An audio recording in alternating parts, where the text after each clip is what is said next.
Wake up the vibe, let it flow, let it shine. Feel the rhythm, the heartbeat, the climb. We're moving, we're grooving. We're just living, learning, growing. Here for the journey, unfiltered. We're just living, learning, growing. Here for the journey, unfiltered.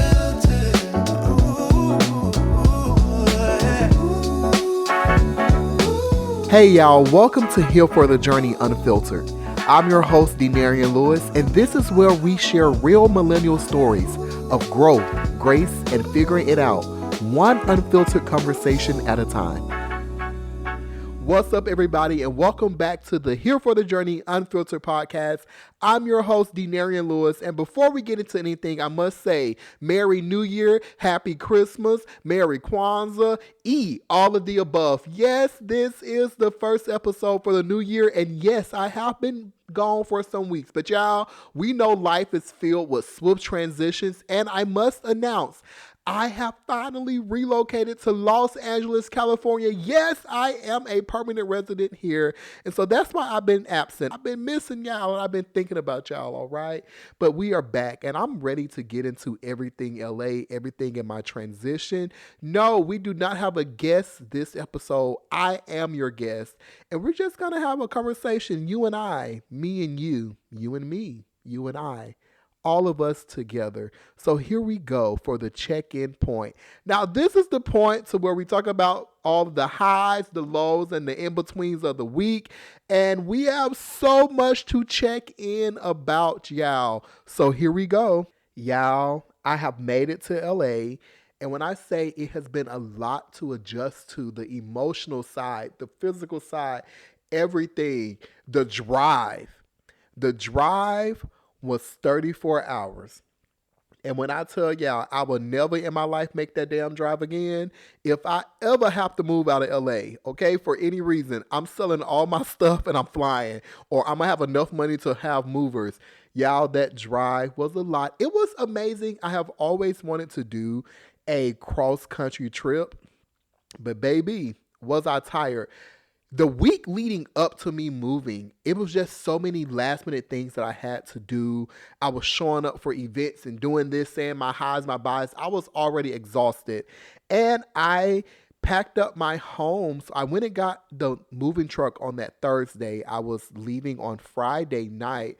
So that Friday, I spent the day. My best friend graduated from nursing school, so I had to go to that graduation. After the graduation, I literally started moving everything into that truck.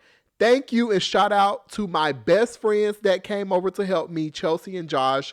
Josh did a lot of the heavy lifting for me. We both did it we did it with each other. He helped me organize the moving truck, make sure nothing ain't break. But Josh, my soil from my plant did drip on my bed. So, but other than that, everything was good. Chelsea and Cynthia both helped organize my house as I was doing it. Shout out to Tiffany. Y'all, Tiffany is my sister in Detroit, and she had an event to go to that weekend. And she was like, brother, I'm coming over your house, and I'm going to help you. The funny part of Tiffany helping me is that Tiffany was the person that helped me move into the apartment that I moved out of. She was there to help me move, and now she was the one to help me move out. Tiffany stayed and stuck the course. She was taping up boxes. She was labeling boxes. She was moving stuff. Now, I didn't have her do any lifting because she is a lady, and I don't want her to lift it. But special shout out to everyone that came over. Gabby, Jasmine came over, my mom, my dad. I have an inside joke. I call Cynthia's parents my in-laws. They all came over. Yeah, it was a lot, but we did it. And me and my roommate ended up leaving out that Friday night at like 8:00 p.m. And we drove all the way until the next morning. I would say to about 12 p.m. maybe. And we stayed in Oklahoma City. That is where our first stop was.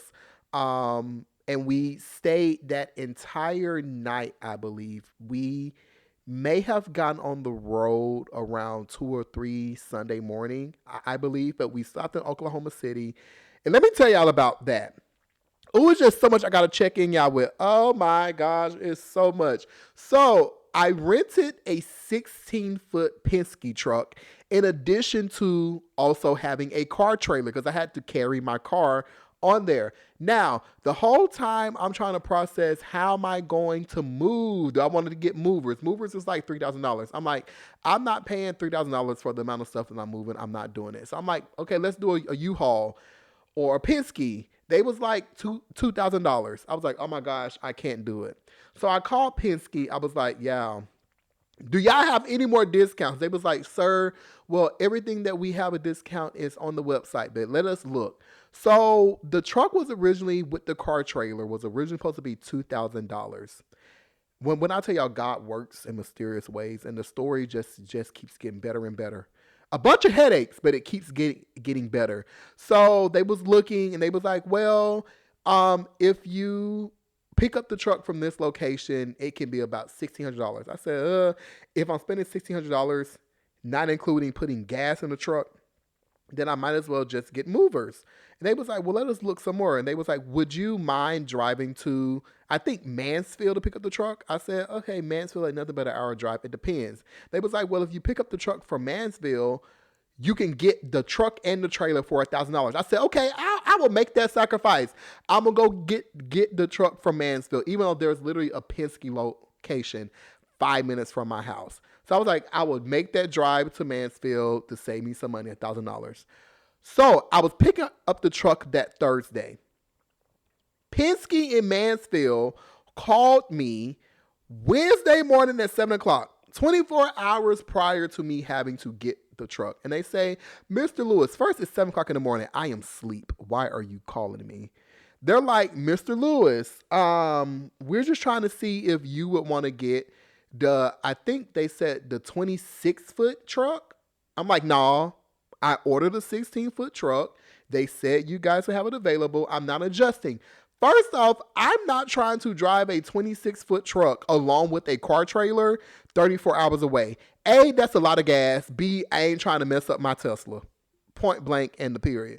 So I was like, no, y'all figure it out. So I hung up the phone with them. I ended up calling the actual like corporate for Penske, like, hey, this is what's happening. They're telling me this. They are telling me that. And they're like, okay, well, let us check around. And they was like, oh, there's a location. And they gave me the location. They was like, you can pick up the truck from there. I said, oh, that location is the original location I wanted. 5 minutes from my house. They was like, well, you can pick it up from there. So I was like, well, is that going to cause any problems with the price? They was like, no, we will still honor that price. Cool. Now I don't have to drive an hour away. Great. Makes me happy. So Thursday, I pick up the truck from the location. It's still the right price. We get the truck. I put my car on that trailer by myself. But I noticed that there was a piece missing from, well, not a piece missing from the trailer, but there was a part that was loose on the trailer. Now, granted, when I picked up the truck, they said, oh, we don't have your dolly. I said, no, I paid for that dolly, and we're going to get that dolly because I'm not about to carry up all these boxes to my apartment when I get there, and I'm also not about to keep carrying these boxes back and forth. I need the dolly. So they was like, well, if you drive to our central location, they can give you a dolly. I drive to the central location with my truck, with the trailer, with my car on it. They give me the dolly, and then I say, hey, you guys, take a look at this trailer. This piece seems a little loose. And let me see the best way to describe this piece. So there's straps that go around your front tires.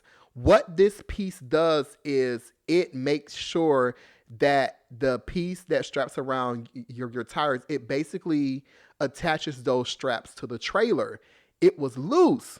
They was like, oh, you're fine, Mr. Lewis. And on top of that, the rear view camera wasn't working in the truck. How am I supposed to back up?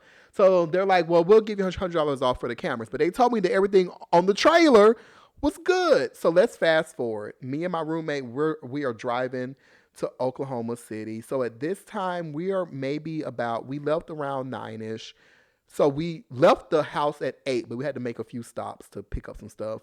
So we didn't leave until 9. We got to somewhere in Indiana. I don't know where we were, but it was like 1 in the morning. And I'm like, I need to pull over. Something's telling me I need to pull over. I need to check on my car. So Lo and behold, yeah, I got it right that time. Lo and behold, I get to the gas station and I look at because I needed to get gas. I put gas in the car. I put gas inside of the truck, and I looked at my car. The straps were completely off of my car. The piece that I showed the people at the Penske place, the piece that I asked about, they told me that that piece was okay.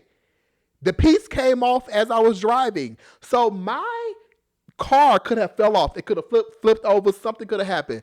I was pissed. I was heated. But of course, I'm learning how to, things I can't control to regulate my emotions. So I called Penske. They're like, hey, we're going to send a mechanic. They'll be out in about an hour.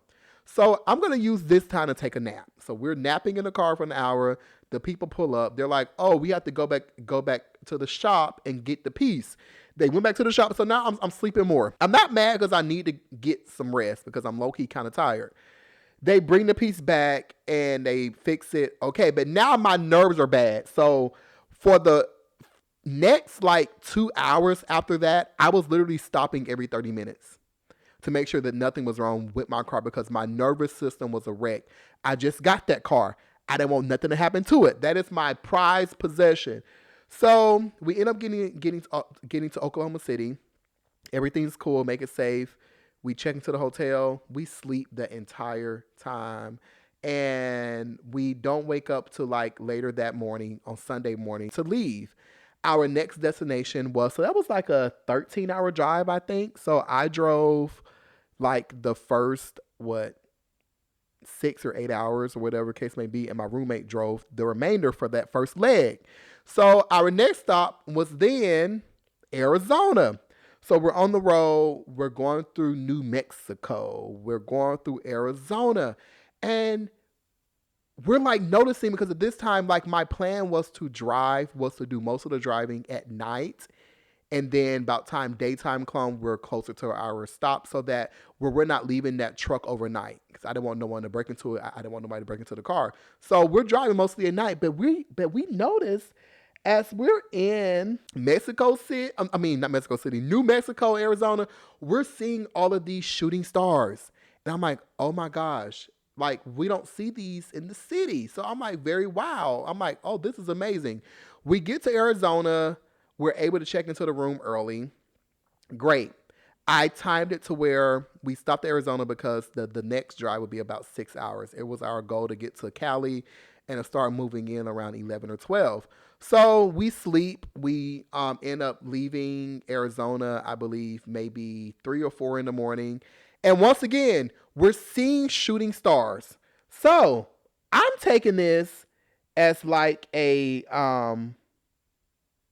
I'm taking this as like a sign. So I go to little chat GPT, chatty chat, and I type in, I'm like, hey, I'm moving to LA and I see that we're seeing shooting stars along the ride.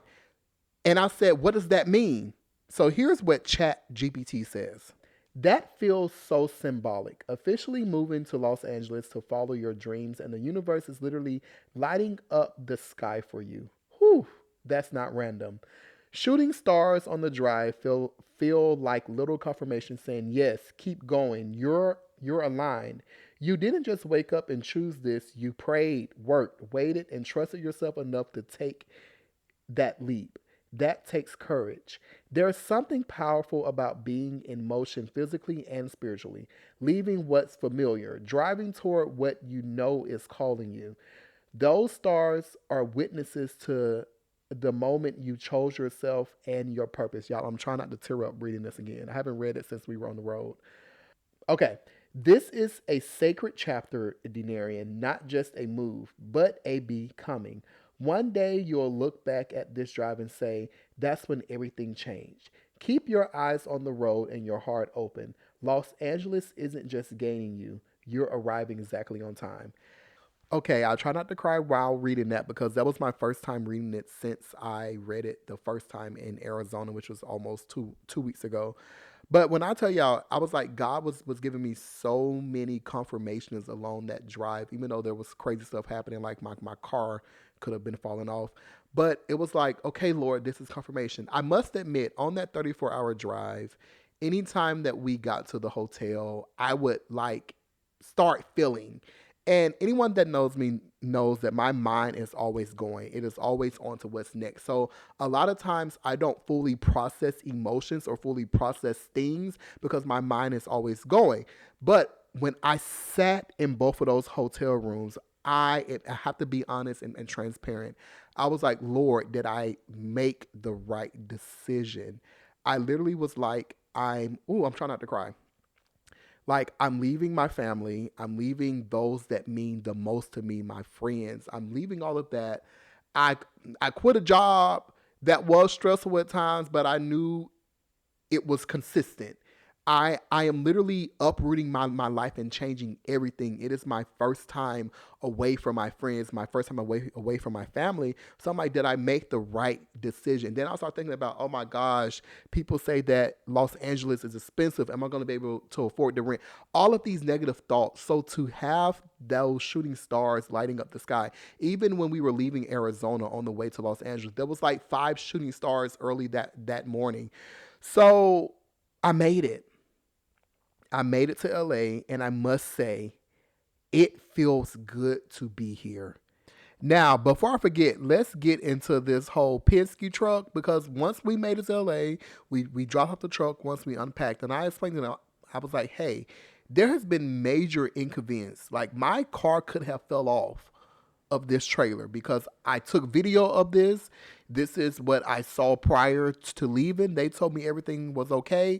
Got down the road 3 hours later. My car was loose. So what y'all gonna do about it? They gave me an additional $400 off. So I got a total of $500 off. So a truck that was supposed to be originally $1,800 plus, ended up coming out to only be $500. When I say God worked that thing out, it worked out. So that's why I say it feels amazing to be here. I have been processing emotions. I have been missing my family. I have been missing my friends. I have been missing my church. I have been missing my job, but I'm so excited about what God is doing. And I must say, when I pulled into LA and we're driving, like, oh, this is a culture shock. I have never lived in a city. There's tall buildings everywhere. There was really no green grass. There's no greenery. There's only palm trees.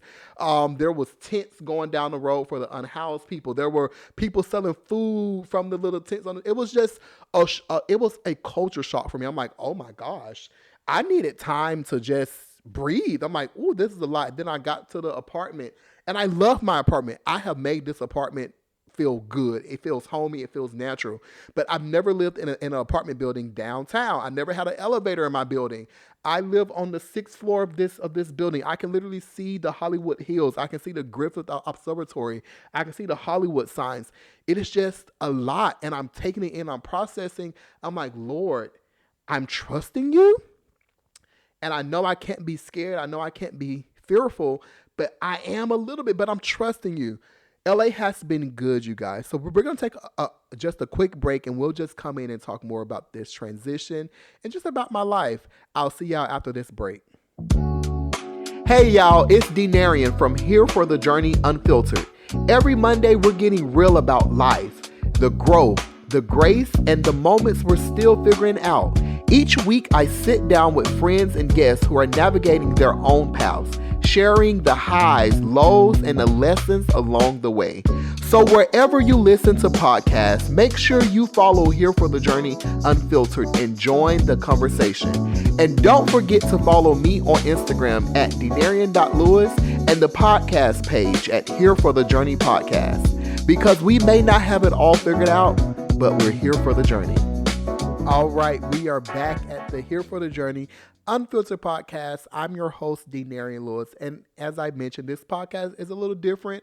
We don't have any guests, but we have me, and I am your guest for this episode, and we've been talking about my transition to LA, and I just want to talk more in depth to that and have that conversation.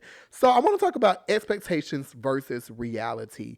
And what I expected out of this transition was, this is me just being honest. I expected me to be excited about it like all the time, 100%. And I'm the type of person to where outwardly no one can see what is internally going on in my mind. I may show excitement on the outside, but on the inside, my brain is turning. And so I expected this season to just be filled with a lot of highs. For me not to like be scared, because it's like, this is something that I prayed for. This is something that I have wanted as a child. This is something that I feel like God has pushed me into. But I had to understand that every transition is not going to be filled with highs. And I have to accept the actual reality. Like, bruh, this is a transition 1,000+ miles away, 2,000 miles away from your family, from your closest friends, from the things that I have gotten comfortable with, from the familiar things. So it's okay to have a little fear. It's okay to have a little anxiety. It's okay not to be excited. I must say, when I was on the road, like, I was expected to be very jovial and jolly, like, oh my gosh, LA. I was ready to get there to stop driving, but I was scared. I was terrified. And once I got here, I said to myself, I made it. Now what? Like, it's time for hustle mode, because I came here on a mission. I am here to pursue a dream. I am here to pursue a purpose. So I am here. Now what? I got to find a job. I got to make sure that these bills are paid. Thank God that I've been able to save money over the years. Thank God that I'm able to just have that foundation to where I have solidified myself for a specific time frame. But what's next? Like, I got to get out here and hustle. I got to get out here and meet people. I got to get out here and network. And that is a lot for me to do. So just dealing with the I made it, now what? Even being familiar with my environment. Like, I could drive in Ohio without a GPS. I don't understand those of you that have lived in Ohio for a long time and still use a GPS to get around. I don't understand you. But just getting here and having to become accustomed to my environment, knowing what streets to take, knowing where not to go, knowing what grocery store to shop at, knowing what are the places that everybody hang out with. It is a lot. Missing what I knew to be to build something new was a lot to process, and I don't have it right. Every day I'm just trying something new, and I don't expect to get it right, but I pray every morning. I ask for guidance. I ask for wisdom. Thank you, God, that I have people that love me and that support my dreams and that care about me. I have people, even though I like to talk on the phone all the time, I have people that call me, check on me like, hey, we see your location, baby. We want to make sure that you're good. I just got a text message from one of my church members who I call my mom. I have a lot of moms. I mean, I have my number one mom, my birth mom, but I have a lot of mother-like figures in my life. And she texted me. She was like, hey, son, I want to check on you. Let me know if you need anything. So just to have that village around, even my boss or my previous boss, who I call my friend and my mom, like, she calls me and check on me. Want to make sure everything is good. Her daughters check on me. Me and my mom have not talked this much in life, but we try to talk every day. And she's checking on me. And even my brother, my mom said, hey, your brother acting like he the big brother. Like, he's a little bit worried about you. I'm like, there is no need to be worried. And I have to do a shout out to Miss Rhonda and her daughter Mimi. Those are my people. I will hang out with them like almost every day of the week. We literally video chat every day. Like, ain't nothing missing. But I miss them, but they call and check on me. And it's just been amazing. So just missing what's familiar to build what's new. And I'm excited. I just arrived, and I have to realize that I have to give myself grace. I think oftentimes I am hard on myself. Like, I tell myself I got to always have it figured out.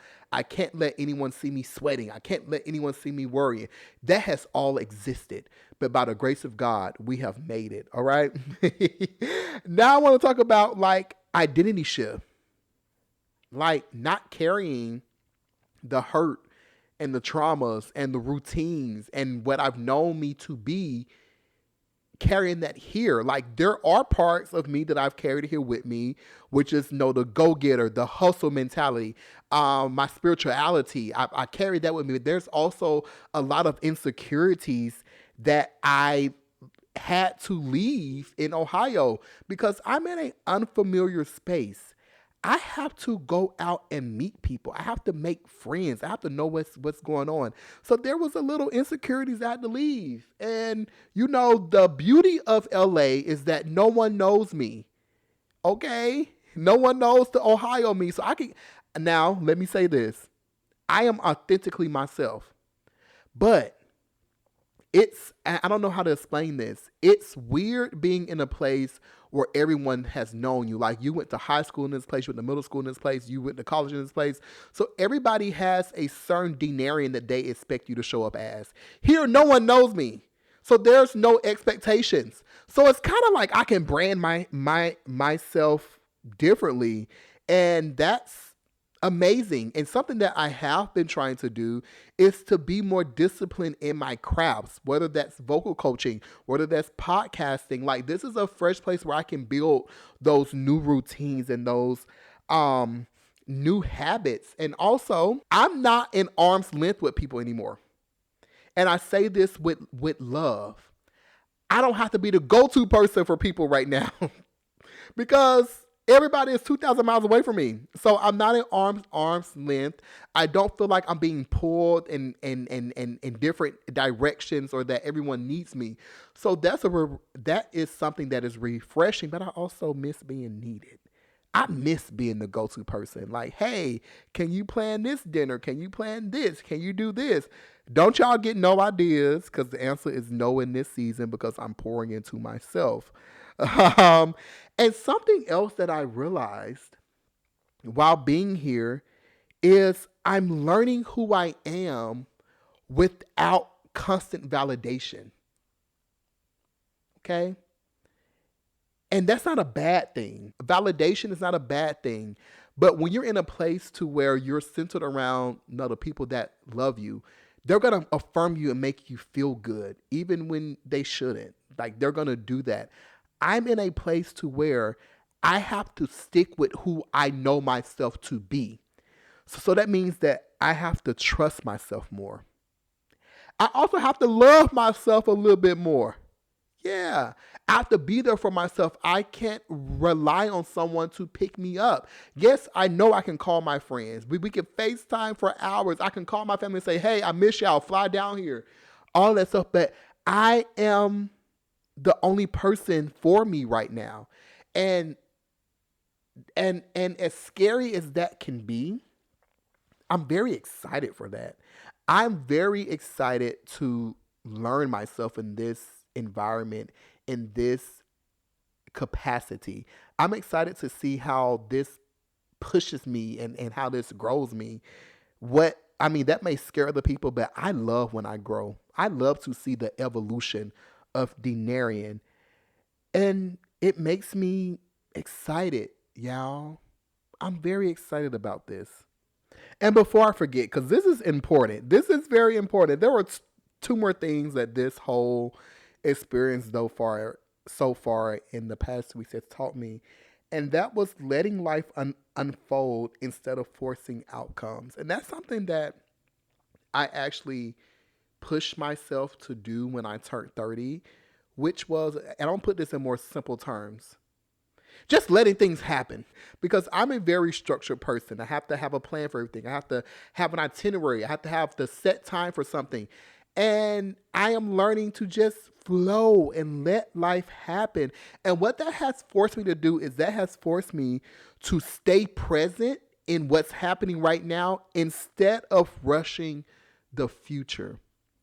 And I believe that that is something that we all need to take part in. It's learning how to be present, literally how to be present. So LA is teaching me, and this move, especially right now being here by myself, is teaching me how to just let life happen. There are many times I just go and I just drive and I stop somewhere and I'm just meeting people.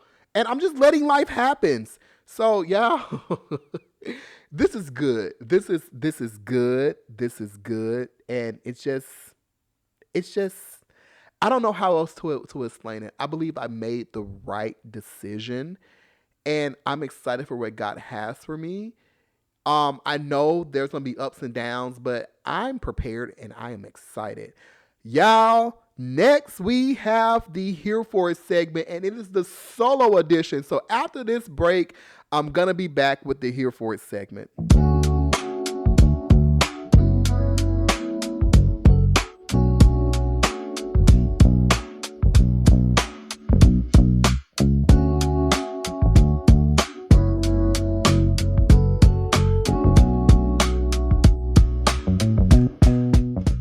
We are back and it's time for the Here For It segment. So we're going to do it a little differently because it's me. It's just me here. There's no guest. And so we're going to call this Here For It or Holding On. And so I can simply answer Here For It, holding on to it, or letting it go. And instead of 10, we're only going to have 5 this time. And I want you guys to answer along with me, okay? So the first one. The version of yourself that feels safe but small. That's a hard one. I'm letting it go because I'm all about risk. And who wants to feel small? Unless, I mean, there are people that can feel small, but they're important. But I'm letting it go because I think safe is a great place to be in certain seasons, but safe can cause you to be complacent. And I don't want to be in a complacent lifestyle right now. I am willing to take risk. I'm willing to grow. I don't let's be a little risky in life. I'm tired of playing it safe, okay? Yes, safe has gotten me here, and safe will come back and play at some point in my life. But right now, I'm taking risks because once again, I am on a mission. I have a goal to achieve, and I need to get shit done. All right? Here we go. Expectations you had for how fast things would happen. I don't really think I had expectations about how fast things would happen. I do have expectations, but not about how fast. So I'm going to let go of the expectations about how fast I thought things would happen, but I'm going to hold on to my expectations. I do believe it is important to have expectations, and I'm putting an expectation on my life. Okay, I'm putting an expectation on the things that I want to happen and things that I see happening. So yeah, I can answer it that way. All right. Familiar routines that no longer fit this season. Letting it go, letting it go, letting it go, because different environments require different routines. You can't take the routines out of an old place and bring them to a new place. So there's different things that I am forcing myself to do. There are different routines. So I'm okay with letting go of those familiar routines. It's hard, but it's a part of growth. All right, next. People who only know the old you. Who are those people? That's a deep question because I want to hold on to it because I'm going to hold on to my friends because they're my friends. They're my closest people in my life. So yes, they are learning this new version of me, just like I'm learning this new version of me being out in LA and changing. So not changing like changing who I am, but just growing as a person. So I'm holding on to those people. Now, for those people that want to hold me to the old me years ago, and I didn't evolve like 5 times, I'm letting y'all go. I'm letting that go. And can't take it. The pressure to prove you made the right move. That's a hard one. And I want to hold on to it, and I also want to let it go. And I'm also here for it. I'm all three because that pressure is what allows me to keep striving for what I came here for. Okay? But the reason why I say letting it go, because I'm not proving shit to nobody.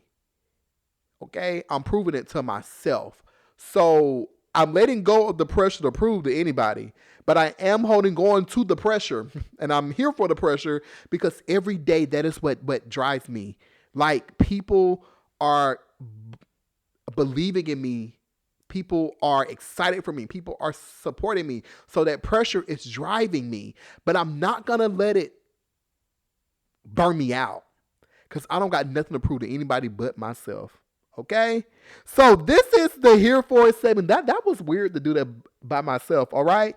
That was the Here For It segment. And after this quick break, we are coming back with the pit stop moment of the week. Yeah.